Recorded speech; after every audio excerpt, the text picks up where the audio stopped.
Hi, everyone. Thank you so much for joining us today on this episode of the Fraternity Report. I'm John Fisher, and I'm the Director of Growth and Alumni Services. And I'm your counterpart, Michael Azarian, the Executive Director of the fraternity. Yeah, so thank you all so much for joining us today. One time-sensitive thing that we need to go ahead and cover is accreditation is due coming up November 8th. So that's this weekend. Accreditation is pared down by a lot. So there's really no excuse for our chapters to not have what they need going forward for accreditation. So, I mean, it should be an easy one for our chapters to pass, hopefully. I'm surprised that was the first update of the day. Yeah. I thought for sure the first update of the day would be that I am playing you in fantasy football this weekend. Well, you know, it's just one of those things that I don't want to get too excited because your team is so horrible this week, but, you know, we'll see how it plays out. As long as the record reflects, I'm at 5-2. You're at 6-2. 6-2. Look, doesn't even know his own record. First place, playing you this weekend. So we will report back on our next podcast and let everybody know the end result. But root for the good guys. Me, not him. There you go. He's let the power get to his head, so I'm trying to take him down a couple notches. Brother Dave Davis said, "Hi, Mike and Fish. Thanks for joining us today." Hey, Brother Davis. Hope you're having a fantastic day. Our Grand Cayman down there. Hope he's enjoying it and hope everything's going well down in Florida. Yeah. So up next, we have a little update from the Trust. It's not necessarily an update. It's just a reminder of something that the Trust has going on. So, you know, if you or a brother you know is facing financial hardship during the global pandemic, which is still going on. I know a lot of other stuff is going on in the world right now, but we're still in the midst of this global pandemic. Or if they've had any trouble with the natural disaster, you know, hurricane season is still going. I think we're on Hurricane Ada now, is in the Gulf or something like that. Yeah, I love when they start copying our officer list for our hurricanes. I know. Hopefully Ada doesn't cause that many risk management issues for our chapters. Right. Or if a brother has had any medical emergencies or reasons to need, please apply for an emergency grant through the Scarlet and Blue Emergency Fund. Financial hardship must arise from an unexpected and unforeseen event or circumstance. Like a hurricane. Yes. And the urgent nature is unavoidable. So, I mean, you have these bills that are coming up that you can't avoid or push back. So if you want more information or if you would like to give, check out chi-fi.org /emergency-fund. So be sure to check that out if you want to give or if you need some help. And even speaking of hurricanes, we missed our last podcast last weekend at the last minute. Yep. We had a hurricane. Yeah, sorry about that. Sorry about that. We had a hurricane come through literally at the last minute. Yeah. A lot of our houses, I know my house lost power. So we were not able to deliver the fraternity report last week due to one of those hurricanes. I don't even know what Greek letter it was, but literally we sent out the email and then you and I got on the phone like 2 hours later saying, "Hey, this might not be able to happen." And well, I got the call that school was closed. Yeah. So it was kind of crazy. There were some people without power for a couple days. Yep. And, trees were down, so it was an unsure circumstance. Unsure. Yeah. We didn't know what to do, but we figured it out, and we're here this week. We survived, and we're back. Yep.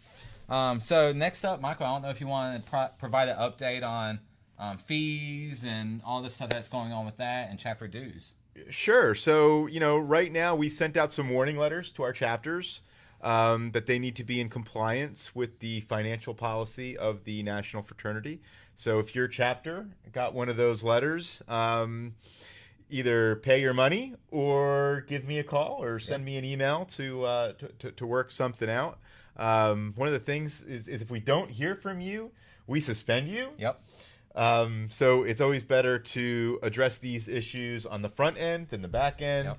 So if your chapter is, going through some kind of circumstance, something like that, certainly willing to work with our chapters in setting up a payment plan. And we've been trying to work with them a lot through this, with everything going on. We're trying to be understanding. We still have bills that need to be paid and still need to, collect dues and insurance and all that. But I mean, we're trying to help our chapters out as much as possible. Absolutely. So if you reach out, we'll work with every single chapter. So just give us a call. Yeah. Let me know. But suspensions are going to occur in the next day or two. Yep. For those chapters that don't reach out. Yeah, Jan Witten is in the chat right now. So bombard her with all of your questions. But seriously, reach out to Michael or Jan if you have questions or need to work out a payment plan or anything like that. Right, or if we owe you credits or something, or anything like that, reach out to Jan. She can help. Yeah. What about risk management? I feel like one of the things that I keep getting and I keep hearing from undergraduates is we're going through this pandemic. Why isn't our insurance going down? Why are we still paying the same rate? Well, in a nutshell, we've had more discipline this year than last year. So we've actually had a couple new chapters that are in trouble. Our University of Alabama chapter at TAW has been accused of hazing again. And when I say again, I kind of put them in a little bit of a different situation. It's actually a chapter that's been in trouble for hazing now 6 times in the last 10 years. So certainly a concerning trend with what's going on there. So we're working with the university, working with the chapter, going to try to set up a call with some alumni to get them up to speed with what's going on there. And then also our Omega chapter at Georgia Tech, also been accused of hazing as well. So, what I tell chapters, if you don't like what you're paying for your liability insurance, you got to stop this stuff. Yep. And you can't have both. You can have one or you can have the other, but you can't have both. Yeah. Not to get on my hazing soapbox here, but I tell chapters all the time, if we want to be a hazing fraternity, let's own it. Let's be a hazing national fraternity. Let's be the first national fraternity to say, yes, we are going to be a hazing fraternity. But this being a non-hazing fraternity and then so many of our chapters in trouble for hazing is it's disheartening. With how different this semester has been so far, one thing that seems to have been constant from year over year is the risk management issues. Like, you may feel different, but I feel like there hasn't really been a downtick of risk management calls that we've had. And there hasn't. Not with us. There's been an uptick in Chi Phi from last year, even with a pandemic. Yeah. And these aren't pandemic-related things. We're talking hazing. We're talking alcohol. Nothing to do with pandemics. Luckily, I don't think we've had anyone. Well, we had like one or two chapters that actually got in trouble for hosting an event with the pandemic happening and not following those rules. But I mean, all of these, like you said, are hazing. Yeah, and it's also translated to lawsuits. Yeah. So lawsuits that come into FRMT, we were hoping those would be down, and the insurance carrier would say, wow, look at what the fraternity system has done. They've cleaned up their act. We're going to lower their rates next year.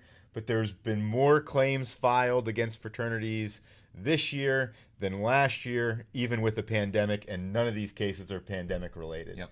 So in prior podcasts, I've said that I was hopeful that we would see decreases in our liability insurance. But unfortunately, the behavior of our chapters and other fraternity chapters and insurance claims, seeing any kind of decrease in our liability insurance is just not going to happen. So what does that mean for next year? Just to remind everyone what we did leading into this year to provide relief. What does that mean for next year and what our chapter should expect? So this year, the insurance rate was $350 per man. Now we build our chapters at $270 some and change per man, and the national fraternity ate that difference, and we were able to do that for 1 year because we operated very prudently over the course of the last 10-15 years. That's not something the fraternity is going to be able to absorb next year, unfortunately. So this cost is going to get passed on to our chapters. Yeah. So once again, I don't want to keep beating on the soapbox, but our chapters need to be prepared that their insurance assessment next year is going to at least be $350 per man. So go ahead and start budgeting. Go ahead and start preparing your chapters for this, because it's a reality. It's going to happen. I mean, there's no avoiding it. You know, if we did see nothing happening, there is a way to avoid it. Well, at least not next year, is there? If our chapters want to avoid this, there's two things we can do. We can adopt the sorority model of getting alcohol out of our chapter houses, or we can stop hazing. Yeah. And if we do one of those two things, we would see that change. But we haven't been, as a national fraternity, been willing to say that. We haven't been willing to get alcohol out of our chapter houses, and we haven't stopped hazing our new men. And I feel like those two things come up almost every Congress in some way, shape, or form, in discussions, and they're just doesn't go anywhere. Yeah. Because I get a lot of guys telling me, Michael, why don't we make this change? Why don't we make that change? And you know what I tell the undergraduates is it's your fraternity. Yeah. So if you want lower insurance premiums, it's a trade-off, right? You got to give something to get something. Mm-hmm. So if you want lower insurance, then you got to give up alcohol. If you want lower insurance, you've got to give up the hazing. Yeah. And our fraternities have not, our chapters as well as other national fraternities have not been, really willing to do that yet. Yeah. So, anything else going on with risk management issues? No, I think that's about it. We've had a lot of other chapters. Yeah. That have been in trouble for alcohol violations, other hazing cases. So it's been a lot. You know, we were very hopeful that we were going to be able to have a risk management free year, especially with the reduction of staff, and that hasn't happened. So it's been very tough on us as a staff because we're not able to provide a lot of programming and stuff like that because literally all we're doing is risk management related stuff. Yeah. Membership reviews. I know you just did a membership review. And those aren't fun, y'all. And it takes up a lot of time. Yeah. You know, when you're doing membership we're getting ready reviews. To do more here soon. I was busy for a whole week, at least, just with that part of the review, not including the stuff outside of that still is done and all the phone calls. So, at least 80 hours total. Yeah. Yep. Just doing that stuff. Well, there is some good news going on in the fraternity. I think we should talk about some of that stuff. We were able to bring back another staff member. Yeah. Denham's actually here with us today. We brought back Denham Grezik. Yeah. Say hi. Denham, come on in. You're just kind of lurking back there. Say hi, Denham. Hello, everyone. I'm back now. Denham is back. Denham is a chapter consultant. He was one of the staff members that was furloughed a few months ago when we didn't really know how this was going to look, and we wanted to make sure we were planned for the worst because we didn't know what was going to happen this year. So some of the good news is a lot of our chapters have recruited. Yeah. We've brought in new members. Our chapters have paid bills. So we were able to give Denham a job and bring him back to the national staff. So certainly very excited to have Denham back. So. Glad to be back. Awesome. Thanks, Denham. Thanks for stopping by our podcast today. And he's sprinting out the door right now. Right. He's getting out of here as quick as possible because he wants to go do work. Yes. That is the right attitude. Look at that initiative. I love it. Yeah. So, we brought Denham back. We're still doing more chapter servicing. So the November webinars have started this week, and I believe they're going to conclude at the end of next week. I could be wrong there. But those are still going on, and I think our chapters are getting some good information from that. And they've kind of morphed into more of a, open forum kind of panel where you could get to know other people within your office. So these are a good chance to ask questions of other chapters and see what's going on nationally. And I know with officer transitions happening now, it'd be a good idea to have, let's say the alpha webinars this week, have your alpha and who you suspect to be alpha to join in as well. I had that for the IOTA webinar for October. I had the alpha who showed up and their incoming IOTA show up and ask questions. So that was good for them. So that's happening. And any updates on Alphas and Thetas Academy? Yeah, so one of the exciting things with Alpha Status Academy, so as we know, it's going to be a virtual program. We just reached an agreement with utilizing the Gallup organization that's going to help with some of the programming of that program. So that is an exciting announcement that we're going to be utilizing some of the Gallup material for that program.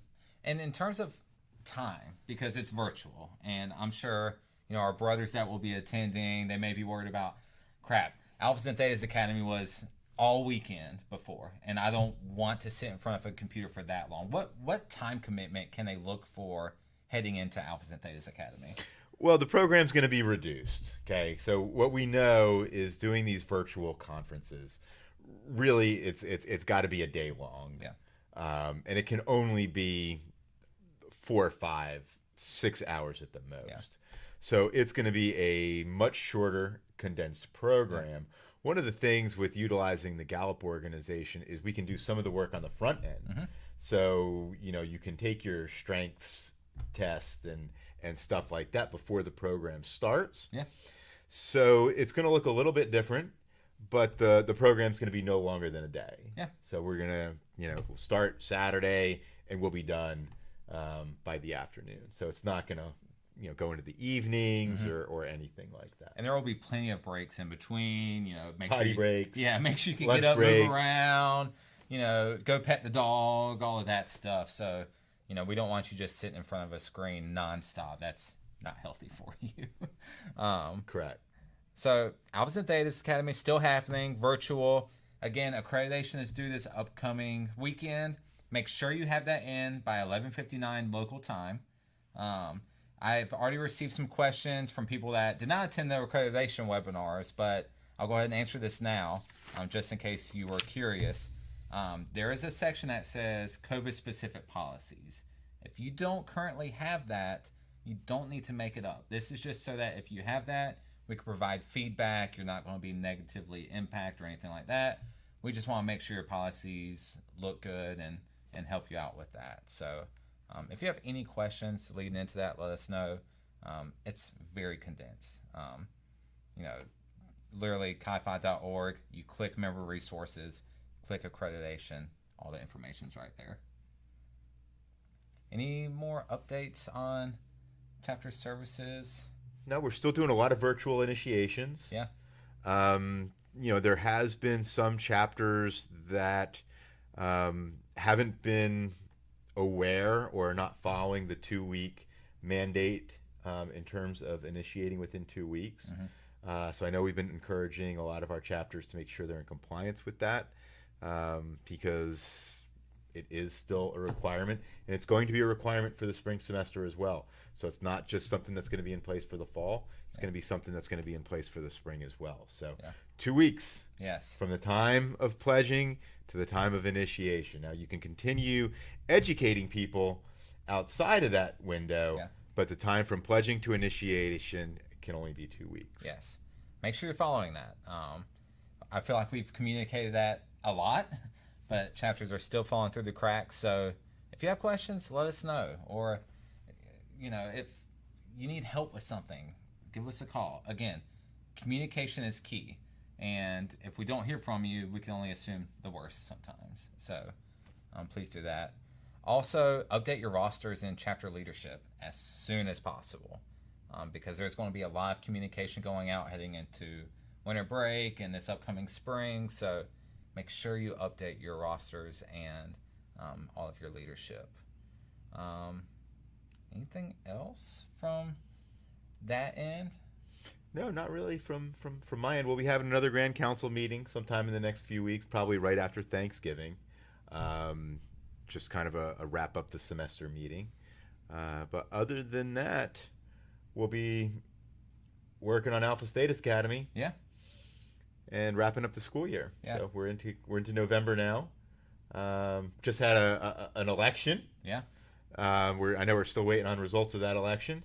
But we're getting ready to come up on the Thanksgiving break. Most of our chapters will be getting out at Thanksgiving. Yeah. They're not coming back. So, And with communication, so I've had some good communication with some chapters, and things aren't changing for the spring. right. You know, if they were virtual, they're still going to be virtual. If they were a hybrid, they're still going to be hybrid. Same for in person. So with that in mind, go ahead and be planning for recruitment. I've already seen a question or so about recruitment and what those numbers are looking like. Recruitment numbers overall are looking pretty good. I mean, it's better than we expected. Some chapters are actually up. Yes. Which is is weird. My chapter did better with recruitment this year. Delta Theta, our friends at Clemson, they did really well this year. The chapters that are embracing it are doing great. But then what's scary is we have a little over 20 chapters or so that for one reason or another, either were not able to recruit or did not recruit. So it's kind of this double-edged sword where, you know, our chapters are doing really good that are embracing it, but there's these other chapters that aren't. So, And this is the new normal. yeah.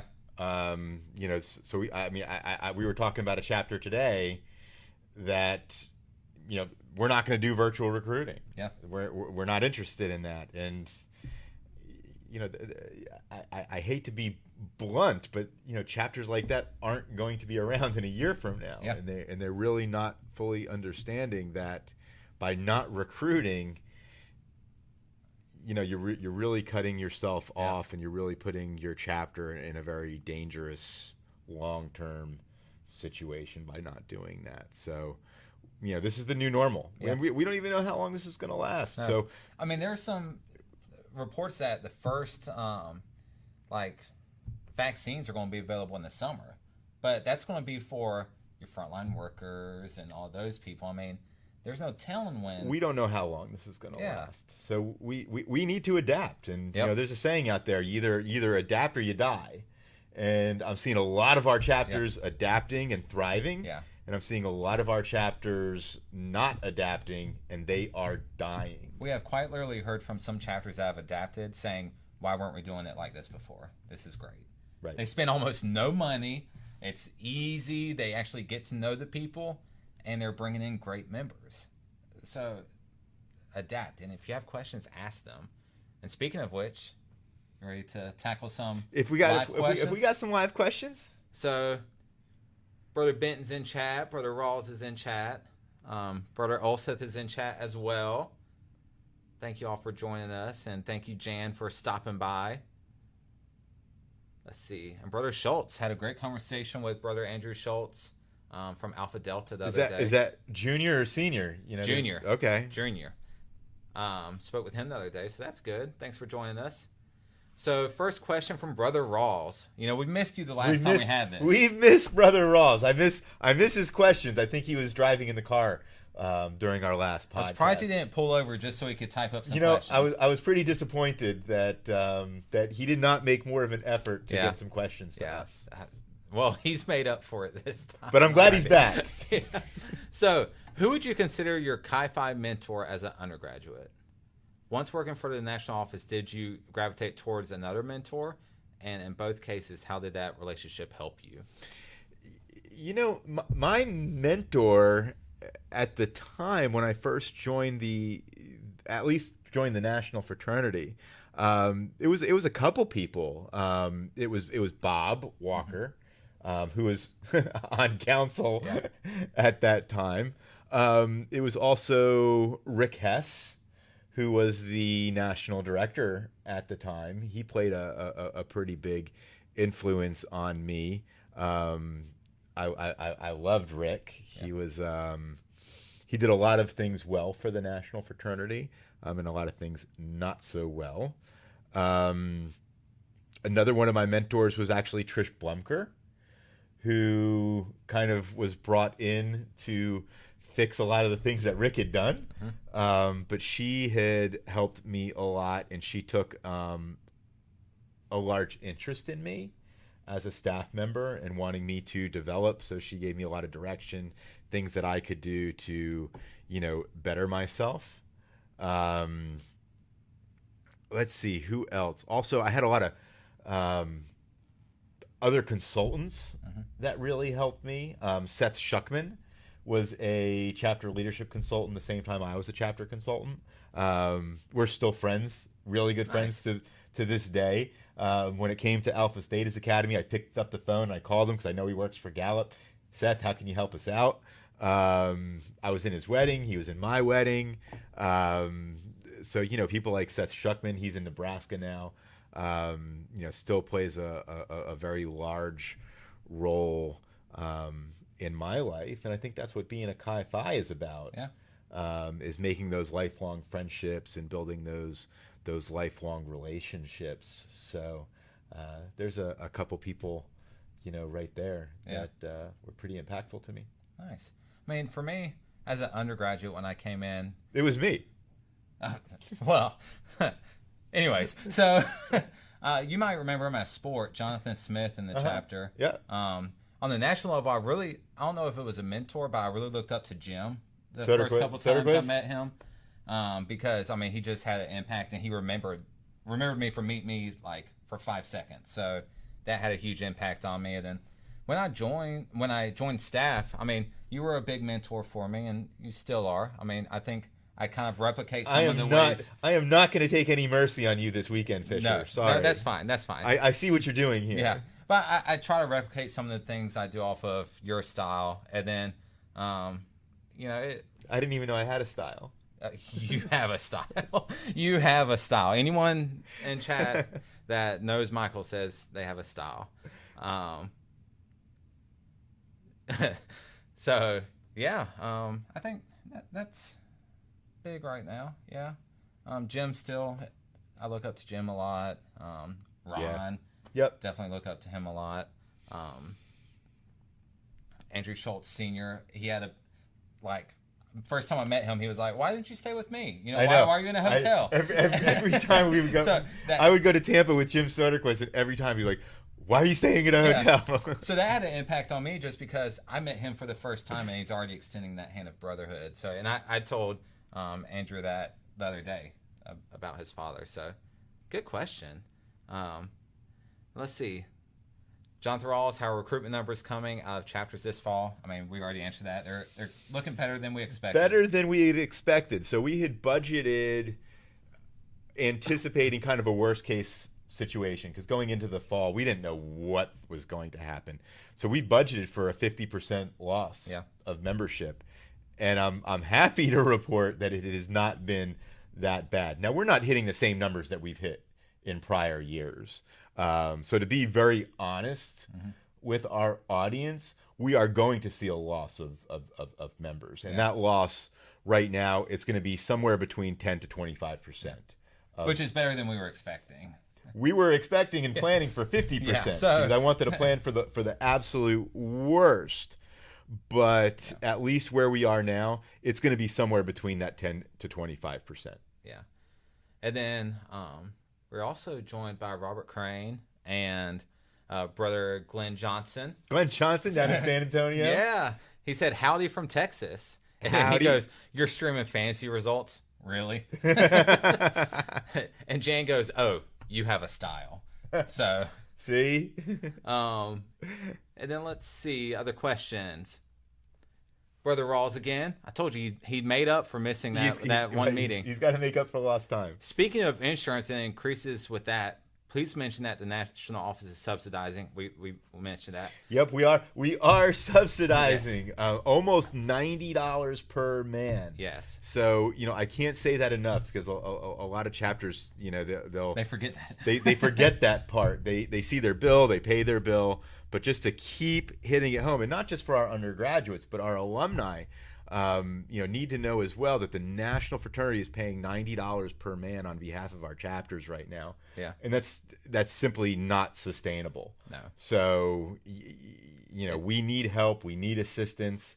I'm very appreciative of the men who have already donated and contributed to the National Fraternity. Definitely.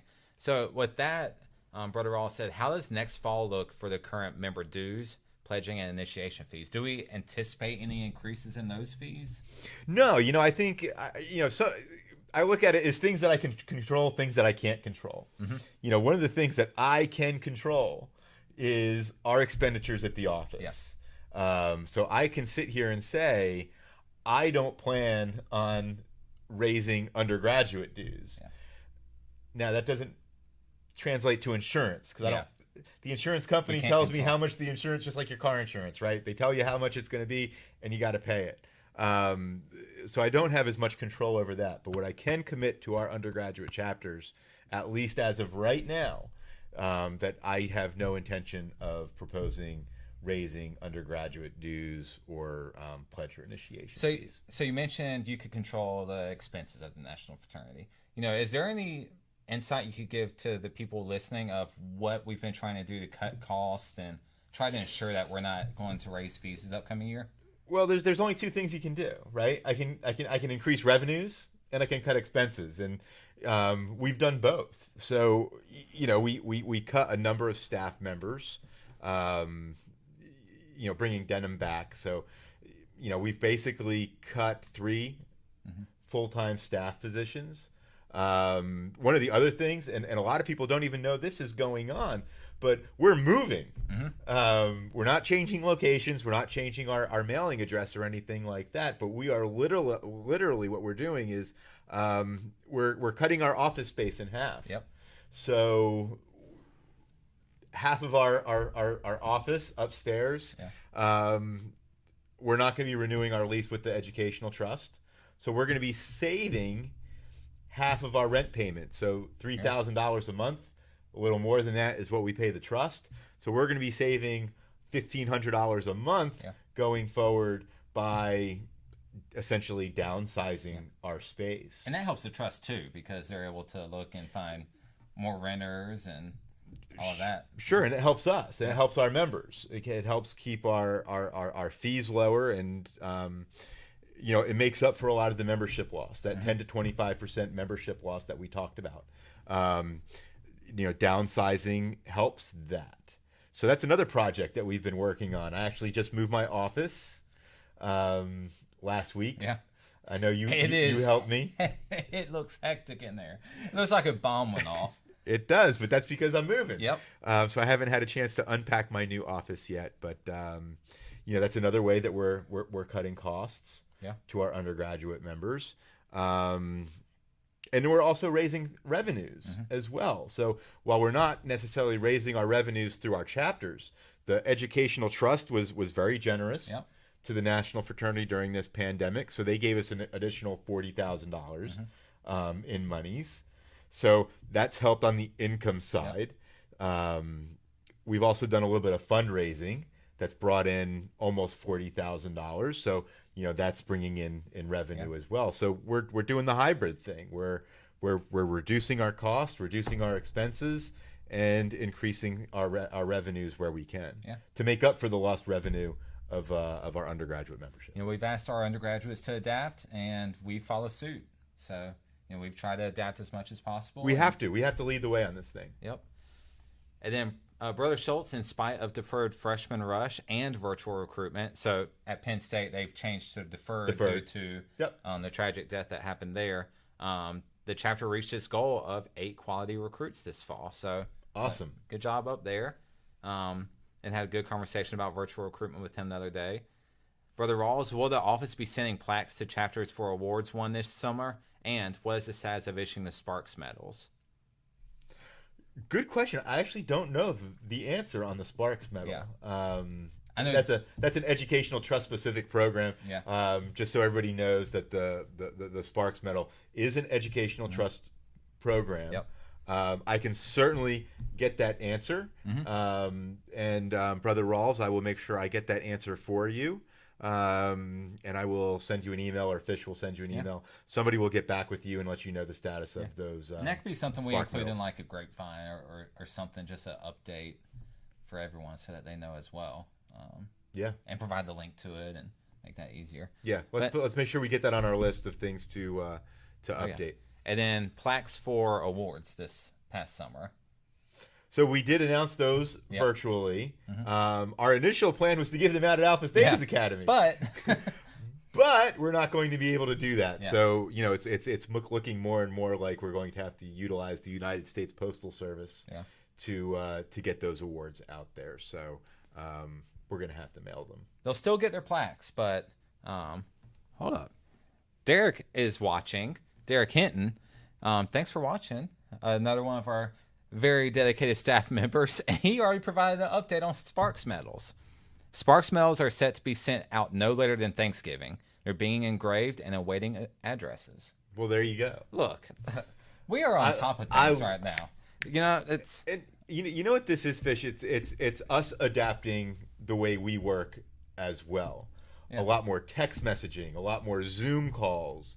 So we've completely changed our whole business style. It used to be very fraternal, where we would always be sitting down together, talking every day, and now we're having to communicate differently. Yeah, I mean, we still get that in. We still, we had Chipotle today. Yeah, we still hang out when we can, but we've adapted and we've changed what that looks like. Thanks, Derek. Thanks for providing that update real quick. Thank you for the update, Derek. Look, watching us while he's working, multitasking. I mean, a lot of multitasking.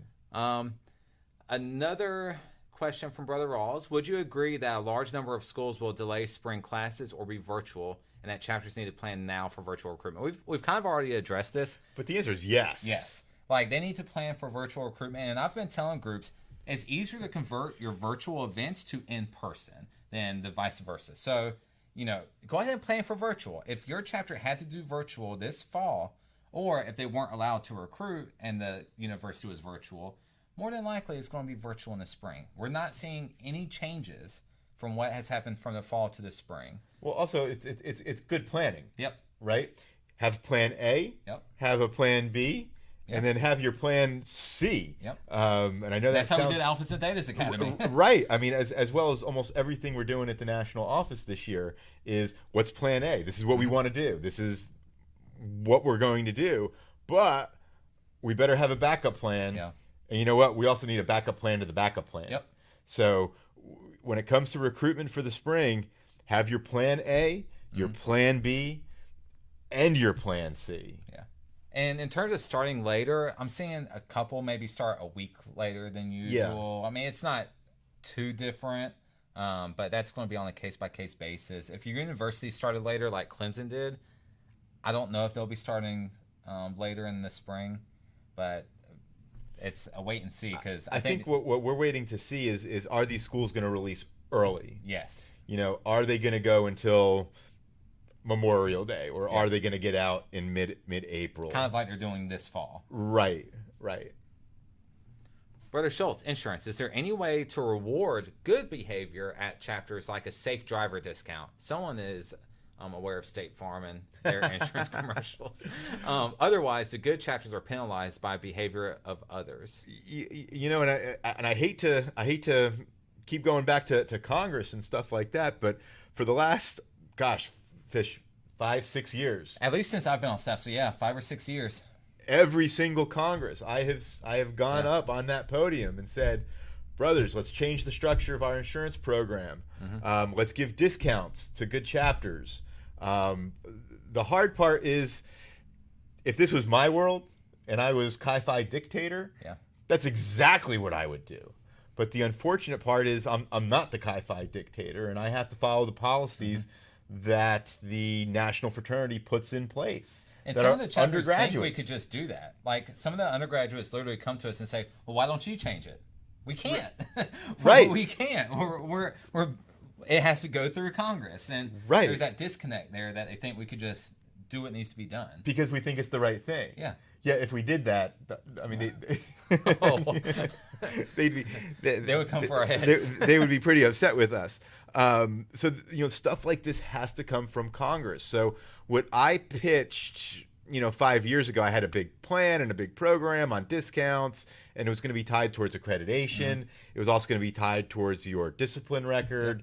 Yep. And Congress kind of looked at it and said, oh, God, that's so much, and we can't digest it. So literally at the last Congress, what I proposed was, well, let's just do a simple discount, especially since some of our remote chapters that don't have houses are the ones that are really, really, really, really struggling. Let's just do a $20 discount for unhoused chapters, and we couldn't even get that passed. Yeah. So I've got a lot of different ideas. I think it's great that we're talking about that.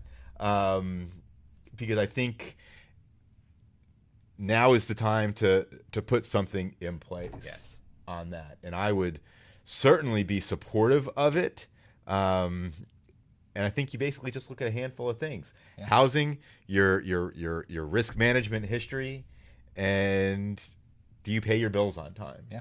And if you do those things, then I think absolutely you get a discount. Yeah. And what the council did this year was they put a discount in place for chapters that paid their money within 30 days. Yeah.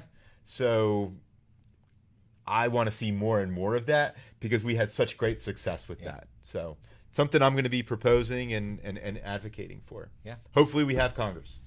Hopefully. And I'm sure we're going to have Congress. It's just a question of how and where. I'm sure Brother Rawls asked about that. So I'm sure we'll get to that in a second. But right now we're still planning on Las Vegas. Yes. So Brother Benton with a good question. With the ongoing pandemic and classes going 100% online and students taking a break from their academic pursuits, how significant have resignations been to our overall Chi-Phi membership? You know, not very. I will say it's higher than in years past, but still it's very low. And in fact, I would have anticipated a much higher resignation rate. And I think this is why we got to change the way we do business. Right? Because what's very hard for undergraduates to understand is, well, why am I paying money if I'm not inactive? Yeah. And what I've also advocated at prior Congresses is a one-time member fee. Yep. You pay your member fee when you join the organization. And that's not unheard of. Like that happens. No, like, in fact, about 20% of national fraternities have already adopted this model. Yeah. So they're not going through this right now because you pay to be a member of the organization. Not for a year, not for your second, third, fourth year. You pay. It's your lifetime membership. It's your lifetime membership fee. And it's one time, and it's due before you're initiated into the fraternity. Yep. And I think if we had that kind of structure, we wouldn't be dealing with some of these issues and some of these resignation issues where people don't want to pay because you paid it up front. So I think that's a better model. I think it's a better model to begin with because the national fraternity gets its money up front. And it would actually cause our fees to go down. Yep. Now, not on a per year basis, but your total cost of being a member for 4 years, it would actually be less if we had that kind of model. Yeah. And then Robert Crane mentioned you might want to address the use of social media. Often the users will post things that are sure to get them expelled or worse. I mean, we've already seen that this year as well. People having their social media use come back to bite them. So Lots. Yeah, good point. Brother Rawls, is Congress still on for next summer? I knew it. That's his question. It's still on, and it's still on for Las Vegas, which is the good news. But just like I talked about, having a plan A, a plan B, and a plan C. So Vegas is my plan A. Okay. My plan B is another site other than Las Vegas. Say there's an uptick in Las Vegas and we can't go to Las Vegas, but maybe there's other cities and other states that we could potentially go to. So that's plan B. And then plan C is, what would a virtual Congress look like, and how could we have a secure and open and fair election process in that kind of setting. So that's my plan A, Vegas. My plan B is another location. Not sure where that would be. I think the obvious... Brother Rawls said plan B, Reno. Right. Plan B, Los Angeles. Yeah. But they have some restrictions there in California, so it'd probably be somewhere else. Maybe Charlotte, someplace close by, but not in Atlanta. Maybe Florida. Maybe Orlando, which has some lesser restrictions than, say, a North Carolina does. And plenty of places to stay. We'd be able to do it economically, based on the economy, stuff like that. We could probably do something in Orlando for a reasonable amount. So that would probably be my plan B. And then plan C would be a virtual Congress and how that would look. Yeah. And then Brother Benton, with regards to virtual recruitment, now that we've gone through it collectively, what are some of the stronger ideas and approaches we have seen to help maximize our new member numbers? I mean, what I've seen that has really worked is being very professional with it in some instances of you are actually interviewing people via Zoom. And you are using the technology to its utmost advantage of you have people join up and you make breakout rooms with specific brothers in them to get to know the guys and hang out and talk and meet each other. So that's been very successful. Brother Rawls would be a good one to talk to about that. Also, some of my suggestions of ordering Uber Eats for people, like you usually do dinner with chapters. I've had some chapters come back after they did that and said, oh, that actually worked out really great. That was awesome. That was pretty cool. Some chapters have done videos Yes. of their members. Get to know this brother, where there's a video. It's been recorded and they post it up on Instagram and some of the different social media outlets that are available. Zoom question and answer sessions. Has also been going on a little bit. Game nights. Yeah. One of our chapters, maybe it was either Towson or Maryland. I can't remember which one, but they actually utilize Instagram to reach out to people, which is what the sororities have been doing for years. But finally, our men are seeing the value in it, and they're like, after you get over the initial awkwardness of it, it's not that bad. So, I mean, they had great success utilizing social media to reach out and set up meetings with people and get to know people through that. Sliding in DMs is a little nerve-wracking and scary at times, but if you try it might work out for you. So those are a couple things that we've seen so far. And another one for Brother Benton. For current active members thinking of running for an upcoming EC position, what would you tell them are the long-term benefits of taking on a leadership position for their fraternity? Well, I mean, I always tell my undergraduates that being a chapter president is the equivalent to being a CEO. You're learning how to run a meeting. You're learning how to manage your time. You're learning how to manage other people. You're learning how to lead by example. So I think all those things. I know when I was chapter president, I learned so much. Yeah. Because you gotta hold members accountable to standards. You have to collect money. You have to budget. You have to make sure you're in compliance. You've got to make sure you're submitting your reports. You've got to maintain relations with the universities, as well as other sororities and other campus organizations. So it's being the CEO of a small company. Some of these fraternities aren't even small companies. The budgets are insane. Budgets are insane.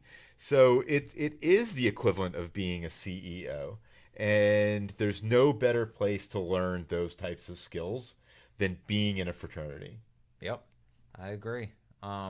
There's a lot of other benefits too, don't get me wrong. I think the lifelong friendships is also so important and so key during all of this. But the leadership and running a business, even taxes. Yeah. I mean, I didn't know anything about taxes. Yep. And then all of a sudden I'm learning that you got that as a chapter president, I've got to file a 990 on a postcard. And I didn't know I had to file a 990 on a postcard when I was a chapter member.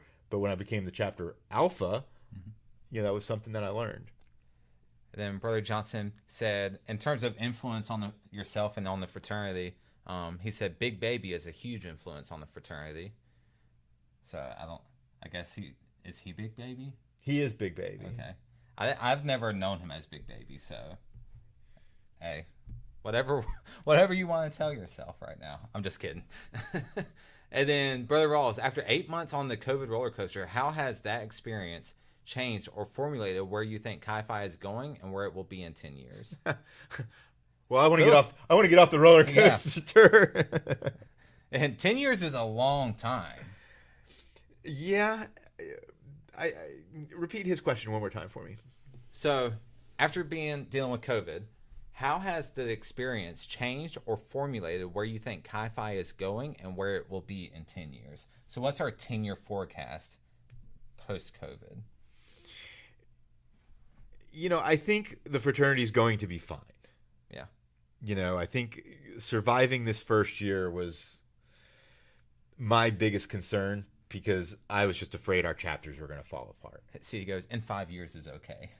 Oh, 5 years. You know, I mean, 10 years. 10 years. I'm thinking retirement and my 401k and stuff like that. 5 years. You know, that's a little better.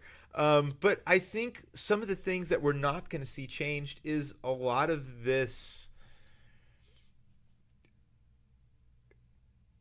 not being face to face.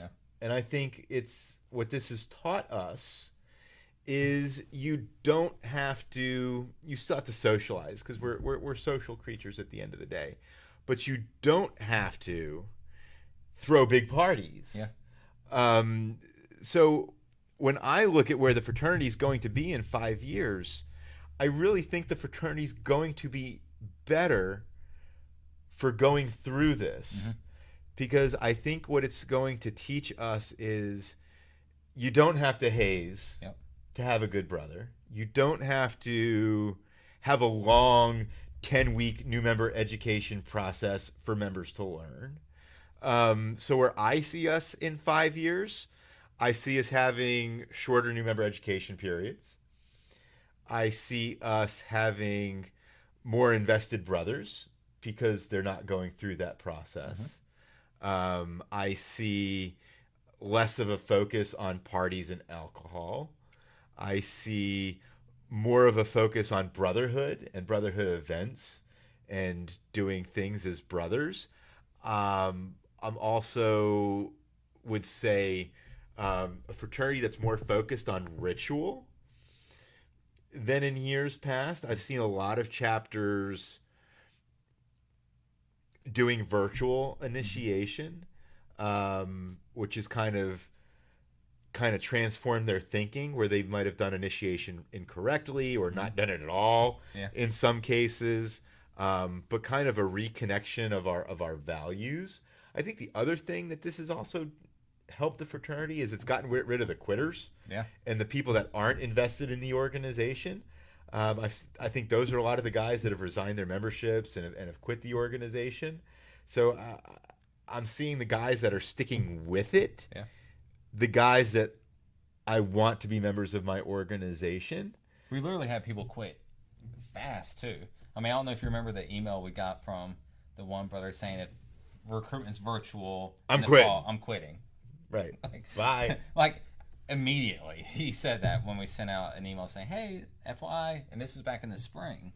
So, I mean, I agree with you. I think we're going to be a lot more close-knit organization in the long run because of this, and we'll be a lot stronger.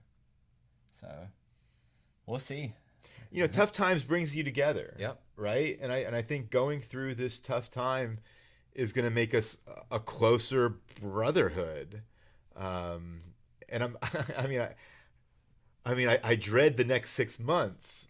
But I'm very optimistic in what this fraternity is going to look like 2, 3, 4, as Brother Rawls said, 5 years down the road, because I think it's going to be a better fraternity. Yep. And then, does Chi-Fi have a stance on the current NIC issues around NIC 2.0, new fees and other changes, and are we or not getting good value in our relationship with the NIC? You know, that's something that we consistently look at. You know, one of the things that NIC did was they lowered their dues structure for this year. So instead of paying over $20,000 in membership dues, it was about $11,000, $12,000. So that was one of the things where we wanted to maintain our membership into the organization, because they were able to reduce the cost of being members of that organization. You know, right now we're not getting a lot of value out of it. I mean, at most, for expansions, some require you to be a member of the NIC. Yeah, I mean, we really would not get very many expansions if we were not members of the NIC. So it's kind of like that, you know, since we got some old timers on the call, it's that good housekeeping seal of approval by being part of that organization. So I'm still a proponent of maintaining our membership in that organization at this time. and hopefully, we are able to get more value out of that organization when things get a little more back to normal again. Yeah. And Brother Benton has a question, and I guess it was kind of a response to his question about brothers resigning. If someone resigns from Chi Phi because they did not return to school temporarily, can they unresign when they return to school? No. Nope, it's permanent. Yeah. It's not a country. What I tell a lot of our chapters, it's not a country club. Yeah. You can't come and go as you please. You're either in it or you're not. A lot of my talks and a lot of my speeches to undergraduates, I tell them that being a member of the organization is like being married. Mm-hmm. And you're either in or you're out. There's not a lot of couples out there that get divorced and then get remarried again. And I know that happens every once in a while. Yeah. So I know there's going to be somebody out there that's going to say, "Oh, Michael, it happened this one time." But you're either in or you're out. Yeah. And that's the way our Constitution's structured. And I've talked a lot about our need to follow the policies of the organization, and that is a policy of the organization. So if Congress wanted to revisit that, it's certainly not something that I would be upset about. If it wanted to look at other ways for members to take a temporary status or a temporary leave or something like that, I don't think I would necessarily be opposed to that. I think I'd have to look at the language of something like that before I would express my support or not for something like that. Yeah. And then I guess as a response, I don't know, it's their screen name. So the ritual is for life. Yes. I mean, when you join, when you go through the ritual, when you go through initiation, I mean, that's it. That's it. You're a brother. And when you decide to leave, you're gone. Brother Davis said, what are the odds that Fish will get above the Mendoza line in fantasy football this weekend? Unfortunately, it's actually pretty good. Yeah. Because my fantasy football lineup has taken a beating. So if there's any football fans out there, Myles Gaskin has been one of my running backs. He's out. Kenny Galladay is one of my receivers. He is out. Calvin Ridley is another one of my receivers. He may be out. He might be out. He got injured at last week's game for the Falcons, so he's questionable. So I've got a lot of holes in my lineup going into this game. So I'm not optimistic about my week with Fisher. However, just like the fraternity, I am excited about my long-term prospects. Yeah. And what I can say is, when this is over, you will not have the belt. I will have the belt, and I will have you heard it here first, gentlemen. I will have a better record at the end of this season than Brother Fisher. It doesn't matter about the record. Regardless of what happens this week. The Giants had a garbage record the last time they won the Super Bowl, so just saying. The record does not matter. It matters when you win and if you win at the right time. I wouldn't bet on me this week, but you can bet on me for the long term, Brother Davis. I don't know if you hear what I hear, Brother Davis, but I hear a bunch of excuses. So we'll provide an update the next time. I'm really looking forward to that. And then, Brother Rawls, are we on hold for expansion next year? Is there a next place we are looking at when the situation changes? We're not on hold right now. We luckily next year we already have slated a couple Georgia schools. So that's an easy warm-up coming off of this situation, and those expansions tend to cost a lot less, and it's a little bit easier for us to start these groups up. And that's the whole plan, right? Yeah. I talked about saving money and saving resources. So what's a way? Yeah. How can we expand and save money? Expand in Georgia. Yeah. And I know, some of my West Coast chapters will say, well, we want more West Coast chapters. I get that. We do too. We do too. But, how can we still grow the organization, save money, save resources, be COVID safe? Mm-hmm. And the answer to that is by doing some expansions that are close by. Yeah. So we're looking at, some Georgia schools. Florida State is in the pipeline. I was going to say, we've just got invited to make a presentation at Florida State to potentially return to our new Delta chapter. So Tallahassee's only 6 hours away from us. I mean, that's practically local. So we're looking locally. In the future, we still have Oregon State on the pipeline, and we still have Arizona on our pipeline. So we want to get back to the West Coast and do these larger expansions. But coming off of this, it's going to help us a lot more to be local, be cheaper, and still get the good result coming from it. So, one of our expansions we're looking at for next year, we're only going to be the second NIC fraternity on that campus. So we're in a good position to succeed, and that one's like right down the road from us. So. That's right. And then, Brother Rawls, well, what and when will the next fraternity report or video presentation be? Probably right before Thanksgiving. Yeah, that would be my guess. So a couple weeks. That's our hope. Unless another hurricane comes through, Hurricane Lambda or whatever we're on at that time. We're gonna have to start having like alpha. We're gonna have to like start having 2 Greek letters to go with these hurricanes. And then Brother David said you have excuses with a style. So I do. There you go. Brother Rawls, have you had any increase in alumni interest in donations or volunteering to the fraternity directly? Oh, yeah. Aside from the trust in response to COVID challenges? Yeah. We've had more alumni donate to the National Fraternity. Yeah. Doing these Zoom calls. Yeah. We've had a lot more involvement and connection with our alumni as well. Yeah. Even doing stuff like this. It helps out. I think one of the unfortunate things is that there's not more undergraduates on these things, but I think you've heard there's a lot of alumni that are coming on to our fraternity report, which is one of the reasons why we keep doing it. Even though we're not getting a lot of, you'd think more undergraduates would come on, but they don't. That's fine. But we're getting a lot of alumni engagement. And people watching after it's recorded, and it's good, and hopefully you all are able to talk to other alumni about what's going on, and this helps you with, knowing what's happening, live. Like, as we get information, we're practically giving it to you as we have it. So hopefully you're able to talk to alumni and share this information. So it creates this web of information that's going out to our alumni. At least that's my hope of what's happening. And then our last question so far, is UCLA a possibility? It's a possibility because we've had a former chapter there. Yeah. But I haven't heard anything from UCLA in a long time in terms of... I haven't even seen them at AFA, which is our annual meeting with pretty much all the fraternities and all the universities that are a member of this organization. And I don't even believe I've seen them there, even having a booth or saying they were open for expansion or anything. Yeah. So...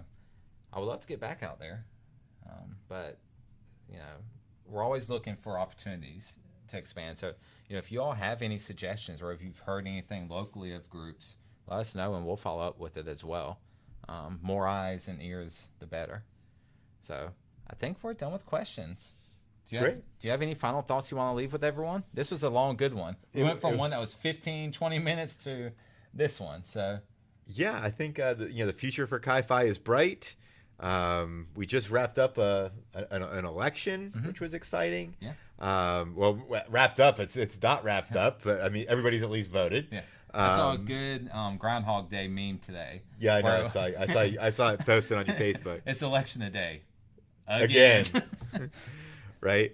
So it's an exciting time to be a Chi Phi. School's getting ready to let out. Mm-hmm. Alpha Theta's Academy's right around the corner. Yeah. And I hope everybody stays safe, but that's really about all I have for today. Yeah. Let us know if you have any questions, comments, concerns. If you need to vent, we're always open for you all. If you need to vent, call Fish. Yeah. And then I'll forward you to Michael. So make sure that y'all let us know if you need anything at all. We're here for you, and check on your brothers, especially now following the election fatigue and getting ready to go back home. Actually heard a funny story of some undergraduates that don't want to go home following Thanksgiving. They want to just stay in the chapter house, and they're like, I already had enough time with my parents this spring, so I don't want to go back. I don't want to save me. So check on each other and be your brother's keeper. And don't forget, COVID's still out there. Yes. So wear your masks, stay safe, social distance, no crazy parties, but stay safe out there. Brother Rawls, the office is open, but I would suggest reaching out to us prior to coming by the office, because again, we're shrinking, so things are not very orderly right now. So yeah, and there was a couple of days where we wouldn't come in because they were doing some construction, yeah, and stuff like that. So if you are in the area, at least over the next 30 days, yes, because that's when we're going to be moving space. If you are going to be in the area or you want to drop by, please let us know, because we're not going to necessarily be here every single day with some of the construction and some of the changes that's going on here. Yeah. Well, cool. Well, thank you all for stopping by. If you haven't subscribed yet, hit subscribe, and we will see you next time. In a couple weeks, right before Thanksgiving. Yeah. Have a great day, and yeah,